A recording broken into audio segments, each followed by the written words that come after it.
bridging those gaps in relationships that have been severed for so long. Do what you have to do to make good to our Christ. We see right here, I love this. If you're looking at this story in isolation, it's always wonderful. But when we look at it in context, we see one more thing that's very interesting here. What is this passage almost completely right after? Another account of a very rich man who had money as the idol of his life. And Christ came into that man's life and said, listen, you could have eternal life. You could have salvation. You just need to get rid of this idol that's holding you back from God. And that man said, no, I'd rather have my idol.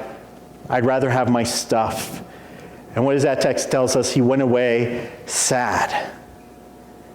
And Jesus then said, it is harder for a rich man to be saved than a camel going through the eye of a needle. Well, ladies and gentlemen, buckle up, because a camel is going through the eye of the needle just 2 passages later.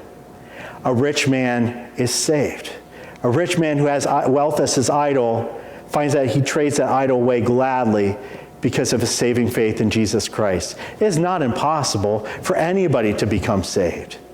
Christ can come into everybody's lives and help them give up what idols they have for him out of his love. It doesn't really matter what the grumbling people of Jericho think in this moment, because Jesus declares, this man is saved. This man is part of my elect. This man is going to heaven. And he's going to be with me forever. And as verse 10 says, it's like, this is who I'm about. This is my mission statement. I have come to seek and to save the lost. And there are so many lost. So many that need to be sought and saved by Christ. And maybe that's you.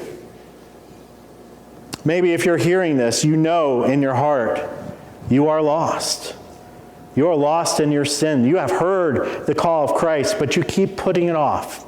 Keep holding it back because you're fearing the inside-out transformation in your life. You don't like the idea of submitting to anybody but yourself.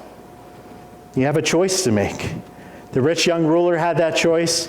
Zacchaeus had that choice. He didn't have to come down out of that tree. He could have just stayed up there and said no. But he came down joyfully. So if you have yet to respond to the call of Christ, hear what Christ is saying to you right now. If he wants to extend an invitation to Zacchaeus, he'll be glad to extend an invitation to you too. And he wants to come into your heart. He wants to live there, and he wants to bring you to a right track.